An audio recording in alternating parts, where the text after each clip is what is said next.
I never imagined my marriage would end up like this. If you told me 5 years ago that Kara, the woman I married, the woman I loved more than life itself, would turn into a stranger I couldn't trust, I would have called you crazy. Yet here I am, replaying every detail, every red flag I ignored, every moment I brushed off because I didn't want to face the truth. I guess I was a fool for believing that people don't change. It started off subtly. You don't just wake up one day realizing your wife's cheating on you. No, it creeps in slowly, little things at first. At the time, I thought we were just going through a rough patch. Everyone says marriage is hard work, right? But this wasn't normal. Kara began staying out late more often. At first, it was just work. She's a photographer, so I tried not to question the odd hours or her need for inspiration trips. Another shoot, she'd say with that easy smile, the same smile that used to make my heart feel lighter. But over time, the excuses became too frequent, too well-practiced. One night, she came home smelling like perfume that wasn't hers, something sweeter, something more expensive. I tried to ignore it, but something twisted inside me, a gnawing feeling that wouldn't go away. Then there was Levi, my younger brother. I should have known better. Levi's always been the type to take whatever he wanted without asking. Growing up, he had that cocky grin, the kind that made people think he was charming. He had a way of making you feel invisible, like the only reason you existed was to be outshined by him. And maybe that's why it took me so long to see what was right in front of me. I didn't want to believe it. I didn't want to believe that Levi was sniffing around my wife. At first, I told myself I was imagining things. I mean, they're close in age, and Kara always liked his playful energy. Levi was good at charming people, especially women. But the flirting got bolder. At first, it was just little things. A hand on her lower back, a playful wink across the room. They'd laugh about inside jokes that I wasn't a part of, and when I confronted her, she'd roll her eyes. Come on, Owen. You know how Levi is. He's just being friendly. But it didn't feel friendly. It felt like a challenge. And the worst part? He didn't even bother hiding it. He'd do it right in front of me, as if daring me to call him out. And maybe that was the point. He knew I wasn't the confrontational type. He knew I'd swallow my pride and pretend it wasn't happening. I guess that's always been my problem. I let things slide, thinking they'd fix themselves. One night, I came home early from work. Something told me I needed to. I pulled into the driveway and sat there for a moment, collecting myself. From the garage, I could hear them inside, their laughter spilling through the thin walls. It wasn't just laughter. It was intimate, the kind of laughter that wraps two people in a bubble, shutting the rest of the world out. My chest tightened, and for a moment, I thought about storming inside, catching them red-handed. But I didn't. I sat there like a coward, my hands gripping the steering wheel so tight my knuckles turned white. I tried to tell myself it was nothing. Maybe Levi was just visiting. Maybe they were reminiscing about old times. But the doubt was planted now, a splinter in my mind that I couldn't shake. I walked into the house, forcing a smile. Kara looked surprised to see me. "Oh, hey, you're home early," she said, her voice a little too bright, a little too rehearsed. Levi just grinned like he knew something I didn't. "Brother, join us. We were just catching up." I wanted to punch him in the face. But instead, I just nodded and went upstairs, leaving them to their private little world. That night, after Kara fell asleep, I did something I never thought I'd do. I checked her phone. I told myself I was being paranoid, but deep down, I knew what I was looking for. At first, there was nothing, just the usual messages from friends and work stuff. But then I found him. Levi. She'd save his contact under a stupid nickname, Little Devil. My stomach churned as I scrolled through their conversation history. Late-night texts, memes, inside jokes. And then I found the message that shattered whatever was left of my trust. "Thanks for the amazing night. I wish I could do this with you every day." I stared at the screen, my heart pounding in my chest. My hands were shaking so badly I almost dropped the phone. I felt sick, angry, betrayed. But more than anything, I felt stupid for not seeing it sooner, for letting them get away with it right under my nose. I didn't confront her. Not yet. I needed more proof. I needed to know exactly how deep this went. So, I waited. I played my part, pretending everything was fine, pretending I didn't know. But I started watching her more closely. I began tracking her every move. I downloaded a spy app on her phone, something I never imagined I'd stoop to. But desperate times, right? And man, the things I found, it was worse than I thought. She wasn't just cheating on me, she was enjoying it. She and Levi were meeting up in hotels, sneaking around like horny teenagers. They'd laugh about how close they came to getting caught, how thrilling it was to screw each other behind my back. Kara even bought new lingerie for him, stuff I'd never seen her wear for me. She hid it in a drawer I never opened, as if that would keep it safe from discovery. Every time I looked at her after that, all I could see was them. Her in that black lace, with Levi's hands all over her. The worst part? Levi invited me to a party at a friend's house a few weeks after I found the texts. I went thinking I could act normal, but the whole time I watched them, I saw the way they looked at each other when they thought no one was watching. At one point, I caught Levi sneaking off to the bathroom, his phone in hand. A minute later, Kara's phone buzzed in her purse. I knew what it was before I even checked. Later that night, while Kara was in the shower, I grabbed her phone again. Sure enough, another text from Levi. Can't stop thinking about you.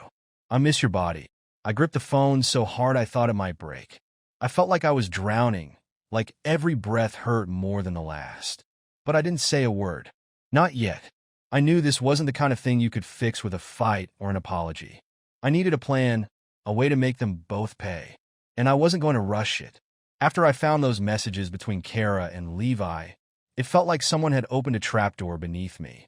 I wasn't standing on solid ground anymore, just spiraling into a bottomless pit of betrayal.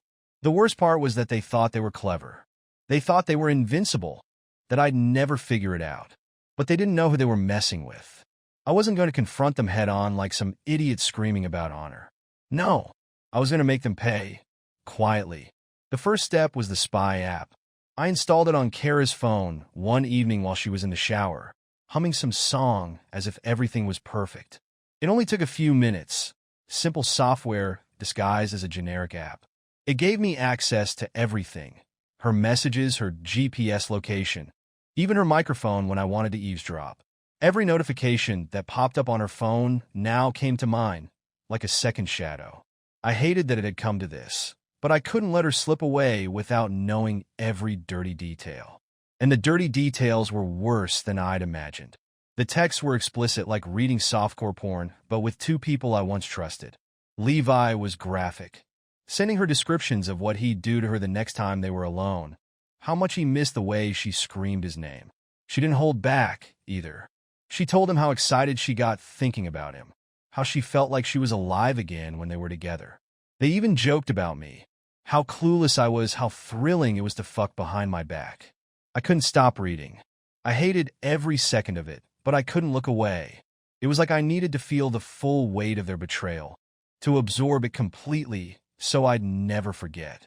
I wanted to remember every word they wrote to each other, every time they laughed about me like I was nothing. One message stood out. Levi had texted, "Can't wait for this weekend, babe. Same hotel, just us, no interruptions. It's going to be perfect." That's when I knew. This wasn't just some fling. This was a full-blown affair. They had routines, traditions. They had done this so many times they even had a favorite hotel. I felt my jaw tighten, but I forced myself to stay calm. Anger wasn't going to help me. I needed to be smart. When Kara told me she had a work event that weekend and would be staying overnight, I smiled and said, "Of course. I've got a ton of work to catch up on. Anyway." She kissed me on the cheek, like nothing was wrong, like she wasn't about to run off to fuck my brother. I hired a private investigator the next morning. His name was Mike. Older guy, grizzled, with the kind of face that looked like it had seen too much. I didn't give him every detail. Just enough. "Follow her," I said. "I need photos, videos, whatever you can get." Discreetly. Mike gave me a look like he knew exactly what I was asking without me having to spell it out. "Don't worry," he said. "I've done this before." The weekend arrived, and I watched as Kara packed a small suitcase with her favorite clothes. She even slipped that black lace lingerie into the side pocket. My stomach twisted, but I kept my face neutral.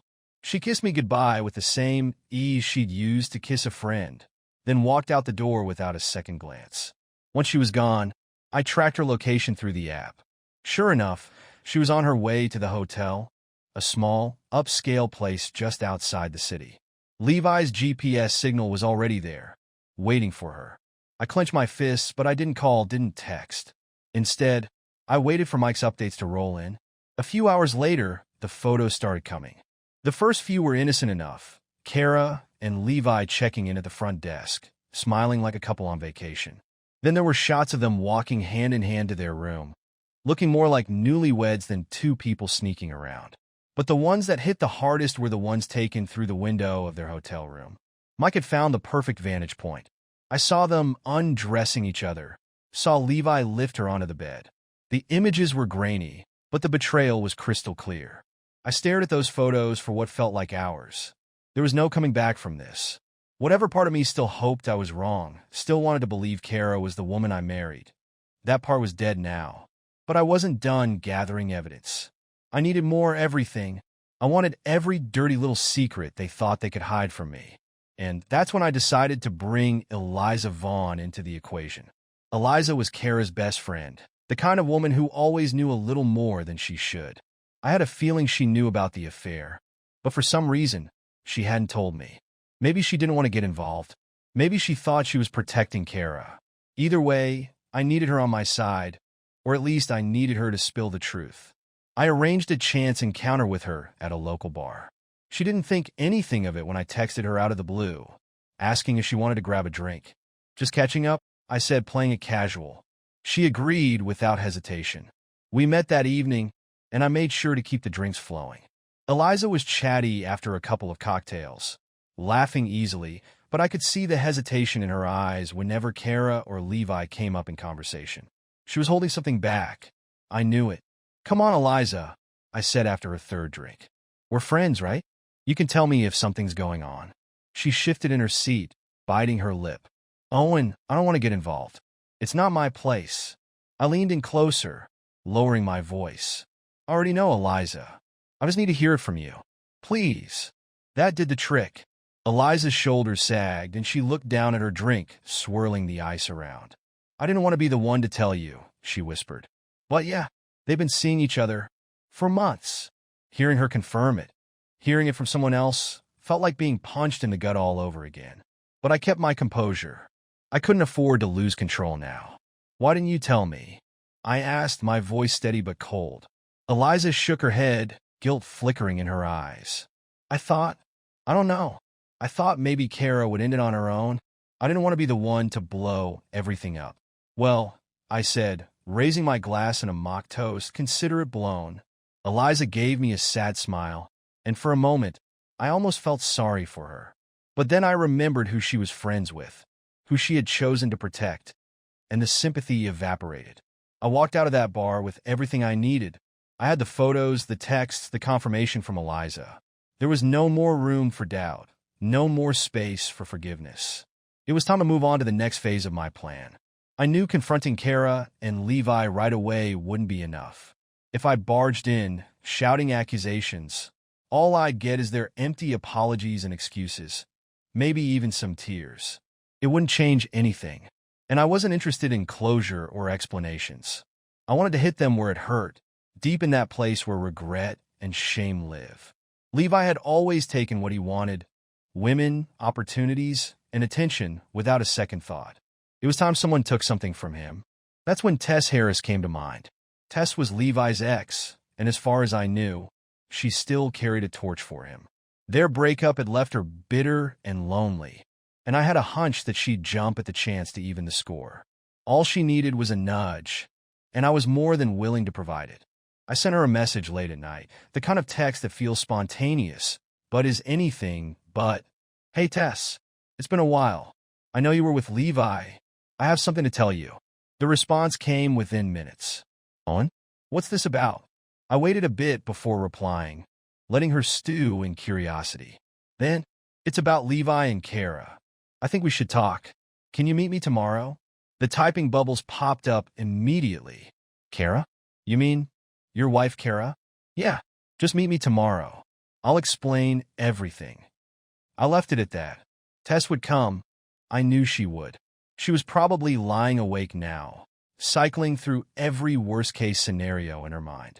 She hated being left in the dark, and if there was even a chance she'd hear something scandalous about Levi, she wouldn't be able to resist. The next evening, we met at a quiet, dimly lit bar on the edge of town. The kind of place where nobody pays attention to who you're with, and the bartenders don't ask questions. Tess showed up looking exactly how I remembered her. Long auburn hair, sharp features, and a desperate, wounded energy that she tried to mask with bright lipstick and a low-cut blouse. "Owen," she said, sliding into the booth across from me. "What's going on? Why are we here?" I gave her a slow smile, like this was just a casual catch-up between old friends. "Relax, Tess. Let's have a drink first." She frowned, but let me order us a couple of whiskeys. I could tell she was itching to cut to the chase, but I made her wait. We sipped our drinks, chatted about meaningless things, work, old memories, people we used to know. I kept it light, disarming. She was suspicious at first, but as the whiskey started to do its job, she began to relax. "So," she said, leaning forward, her eyes narrowing slightly. "What's this about Levi and Kara?" I let out a low chuckle. "Figured you'd ask." She tilted her head, waiting. "Levi and Kara are screwing," I said just like that. No sugarcoating, no dramatic build-up.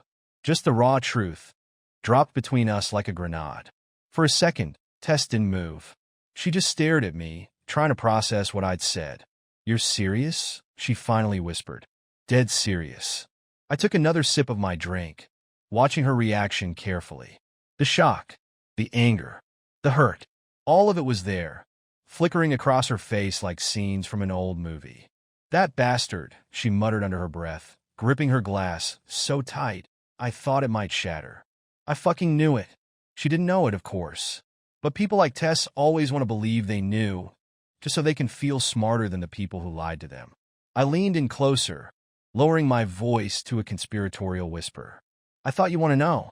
I mean, I know how things ended between you and Levi, and I figured you wouldn't mind hearing the truth." She shook her head, disbelief and fury fighting for dominance on her face. "He's screwing your wife? What the hell is wrong with him?" I gave her a grim smile. "That's Levi, always taking what doesn't belong to him." Tess slammed her glass down on the table, liquid sloshing over the rim. "I can't believe this. I spent years with him, and now he's off fucking someone else like I never even mattered." That was the moment I'd been waiting for. I could see it in her eyes. She wasn't just angry. She was humiliated. And humiliation makes people do desperate things. "Look," I said, keeping my tone calm and measured, "I know how it feels to be burned by Levi. I'm right there with you. But maybe, just maybe, there's a way we can turn this around." She gave me a skeptical look. "What do you mean?" I leaned back in my seat, letting her curiosity pull her in. "What if we stop being their victims? What if we take back some of the power they've stolen from us?" Tess raised an eyebrow. "How?" I took a slow sip of my drink before answering. "By giving Levi a taste of his own medicine." She stared at me, suspicion creeping into her gaze. "What exactly are you suggesting, Owen?" I let the silence stretch out for a moment, then said, "Get even with him. Make him feel what we've felt. And maybe it'll help you move on." Tess was quiet for a long time, chewing on her lower lip, her mind whirling with possibilities. I knew what she was thinking. This was her chance to reclaim some of the dignity Levi had taken from her. This was her chance to hurt him the way he'd hurt her. "And what do you get out of this?" she asked finally, her voice sharp. I gave her a small, humorless smile. "I get to watch them both burn." Tess exhaled slowly, swirling the whiskey in her glass. "You're really serious about this, aren't you?" "Dead serious." For a moment, I thought she might back out. But then, something shifted in her expression, something dark and determined. She tilted her glass toward me in a silent toast. "All right," she said. "Let's do it." We clinked glasses, sealing the deal. As we sat there, finishing our drinks in comfortable silence, I couldn't help but feel a twisted sense of satisfaction. Tess thought she was reclaiming her power, but what she didn't know was that she was just another piece on my board. Another pawn in a game I was playing, a game that Levi and Kara didn't even know they were part of yet. Tess didn't realize it, but she was already in my hands, like a chess piece waiting for its next move. Every moment we spent together, every conversation, was designed to pull her deeper under my control. I gave her exactly what she wanted, someone who listened, someone who understood the heartbreak Levi had left her with. I mirrored her pain, nodding along with every word, every memory she spilled about Levi. And the more we talked, the more Tess convinced herself that I was the one person who could help her reclaim what she'd lost. It didn't take long for Tess to get emotionally attached. The late-night text started, first just about Levi, angry rants about how he'd ruined her, but soon they shifted. She started asking me about myself, about my relationship with Kara, about how it felt to be betrayed the way we both had. I kept my responses measured, not too desperate, not too cold, just vulnerable enough to reel her in. I feel like I'm drowning some days. I'd tell her over text, or during one of our whiskey-fueled conversations at the bar. Like there's no way out. Tess lapped it up, her replies growing longer and more affectionate. "I know what you mean," she'd say. "It's like no one else understands, but you do."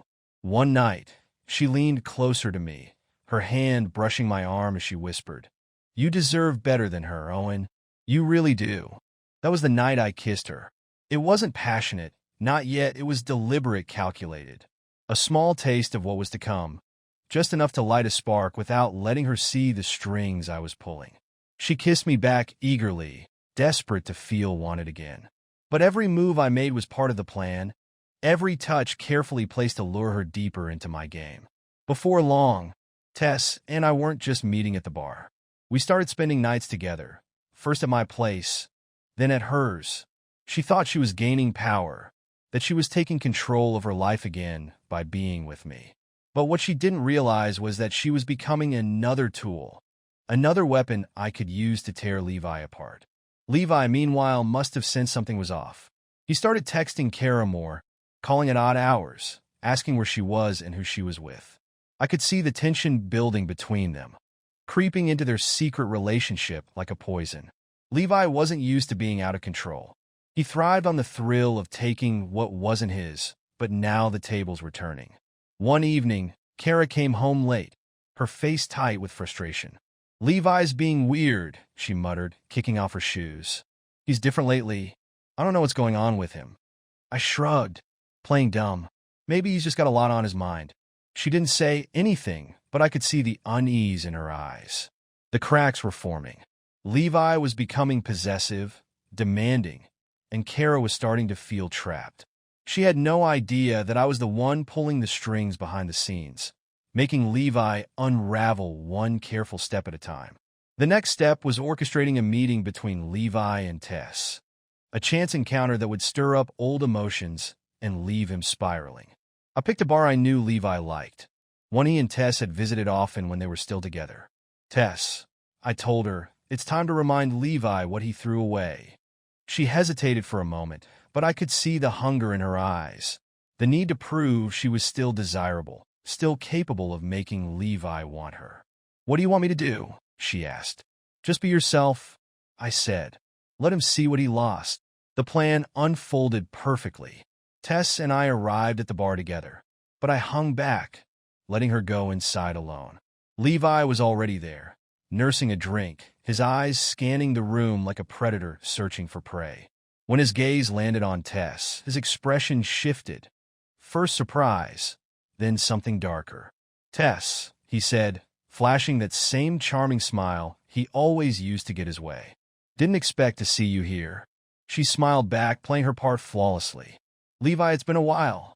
They talked for a bit, catching up, flirting in that shallow way people do when they're trying to reclaim something that's already gone. I stayed outside, watching through the window, waiting for the moment when Levi would start to crumble. It didn't take long. Tess leaned in, whispered something in his ear, and I saw the flicker of frustration in his eyes, the realization that she was out of his reach now. Later that night, after Tess and I left the bar, she looked at me with a mixture of triumph and uncertainty. "What now?" she asked. I gave her a slow smile, knowing exactly where the next move would take us. "We fuck," I said, in Levi's apartment. Her eyes widened, but I could see the excitement behind her shock. She wanted this, wanted to reclaim her power, to make Levi suffer the way he'd made her suffer. And I wasn't going to stop her. We went to Levi's apartment the next evening while he was at work. Tess hesitated at the door, but I gave her a reassuring smile.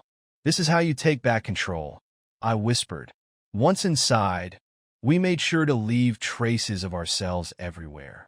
Tess's earrings on the nightstand, a bottle of her perfume on the dresser, my belt buckle lying in the corner like an afterthought. Every item was a breadcrumb, a tiny piece of evidence that would drive Levi insane when he found them. When we finally tumbled into Levi's bed, Tess was frantic, almost desperate, her hands clawing at me, as if I were the lifeline she'd been waiting for. I let her take the lead, letting her believe that she was in control. But every kiss, every thrust was another piece of my revenge falling into place. Afterward, as we lay tangled in the sheets, Tess rested her head on my chest, her fingers tracing lazy patterns on my skin. "Do you think he'll find out?" she asked, her voice drowsy and content. I kissed the top of her head, a slow smile curling at the corners of my mouth. "Oh, he'll find out," I whispered. "That's the whole point." Meanwhile, back at home, Kara was growing more suspicious by the day.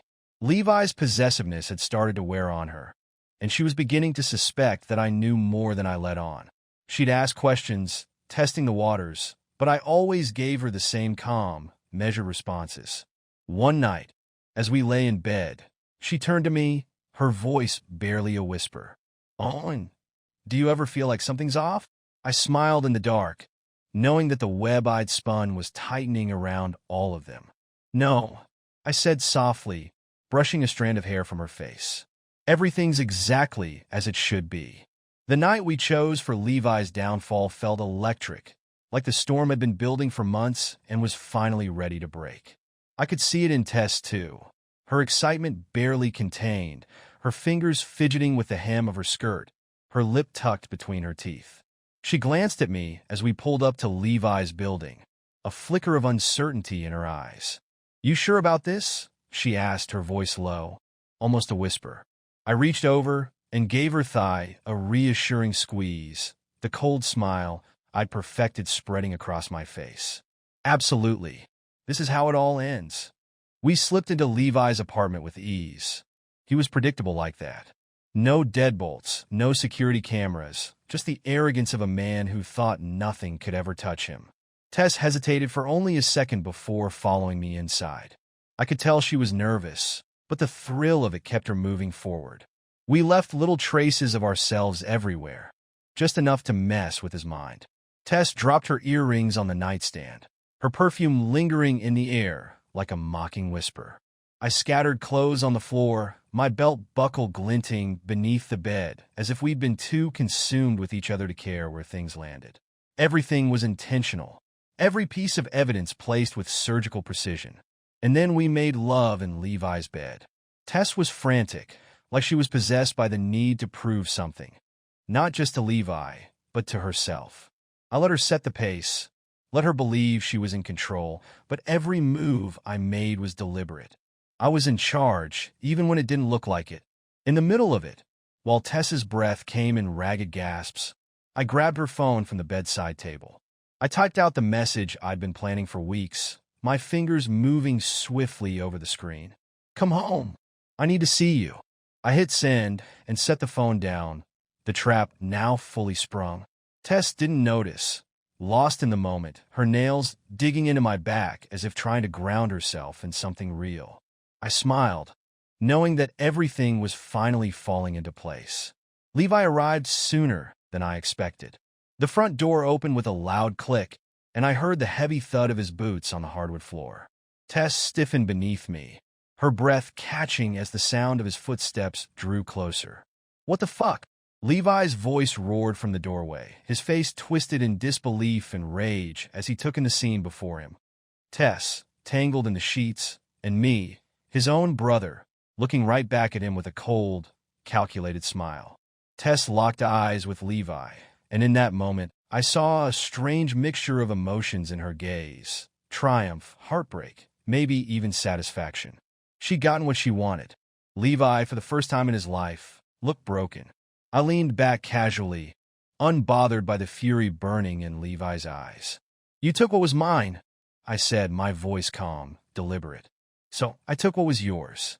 The words hit him like a punch to the gut. Levi lunged toward me, fists clenched, but I was ready. I stood up slowly, pulling on my clothes with an infuriating sense of calm, as if I had all the time in the world. Tess screamed for him to stop, but it was useless. He swung wildly, his fist grazing my shoulder, but I barely flinched. I straightened my collar, gave him one last glance, and smiled. "Enjoy the rest of your night, little brother." And with that, I walked out, leaving Levi standing there, naked, betrayed, and utterly destroyed. When I got home, Kara was already waiting. I could see the tension in her posture, the way she kept glancing at her phone, like she was expecting something bad to happen.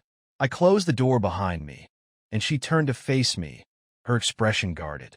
"Owen," she began, but I cut her off with a smile that didn't reach my eyes. "I know, Kara," I said softly. "I know everything." Her face paled, and she stumbled back a step. I can explain." I pulled out my phone, the photos of her with Levi already queued up.